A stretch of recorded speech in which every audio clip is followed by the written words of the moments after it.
Hi, I'm George, and this is a focus breakdown of my sound redesign for Horizon Forbidden West. Before I get into it, I'd like to play you the finished product.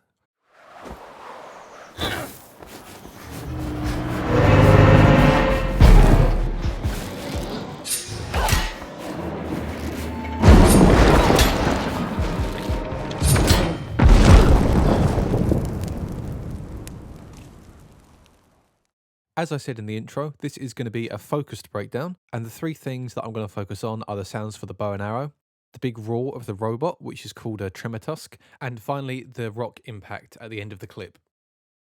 I'm going to start with the sounds for the bow and arrow. So when I was designing the audio for the bow, the goal was to make a powerful, detailed sound that would feel good to fire, but that wouldn't become repetitive or fatiguing to the player's ear. What I'll do is I'll play each layer individually. There's a string tension layer to really sell the power behind the bow, which I recorded by twisting a bundled up XLR lead.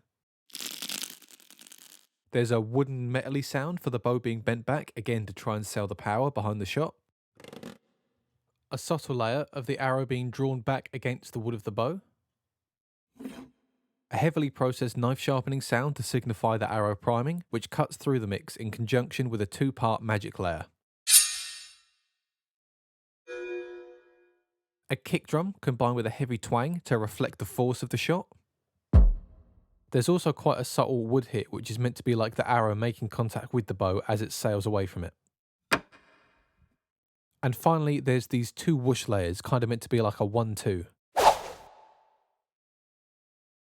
So when I was doing the impact sound, I knew it had to be kind of larger than life for the player feedback. They had to know that they've hit the tremor tusk. So I used multiple layers to achieve this. There's this metal rattle.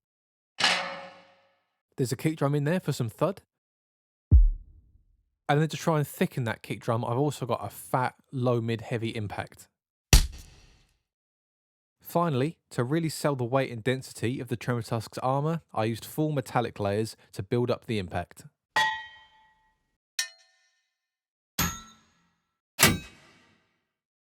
Altogether, this is the finished sound of the bow and arrow.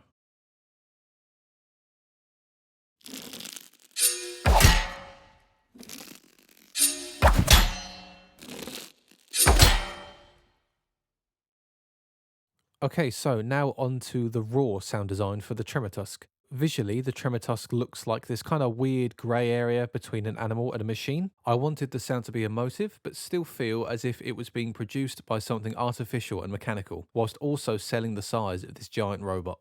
While searching for sounds to use, I tried to look at recordings that could be manipulated to sound expressive.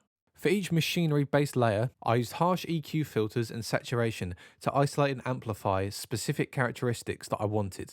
I'll play for you the combined machine layers now.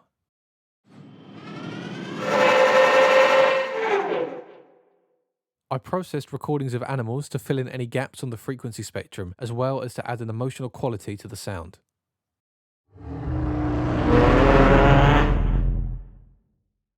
Finally, to tie everything together, I used a few synthesized layers.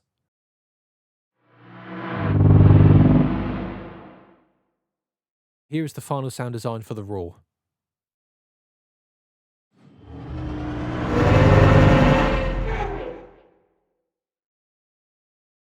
The last thing I wanted to touch on in this video is the impact sound for when the player gets hit by the giant rock at the end of the clip. To make the impact sound big, I experimented with a wall of sound approach. So in music production, the wall of sound is a technique where you layer up various instruments over and over again until you're left with a mix that is absolutely packed with just lots of stuff. And the combination of all these layers is what leaves you with this collectively massive sound. My version of this was to layer up various samples of rocks smashing and crumbling and combine it with kick drum samples to add weight. This is what my first pass sounded like.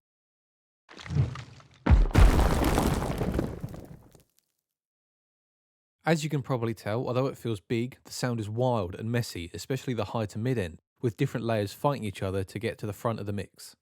To fix this, I use harsh EQ filters to give each layer its own space in the frequency spectrum. I also use subtle panning to add width to the sound and allow each layer even more space to breathe.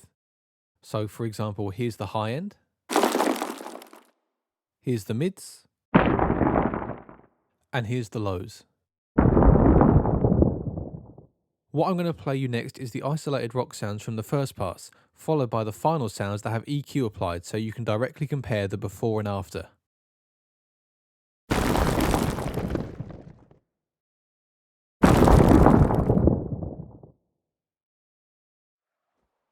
So those were the things that I wanted to focus on for this video. I'm really happy with how the sound redesign project turned out overall, and I hope this video was informative and gave you an insight into how I create my sounds. If you'd like to see any more of my sound design work, you can either see my YouTube channel or visit my online portfolio. Thanks for watching.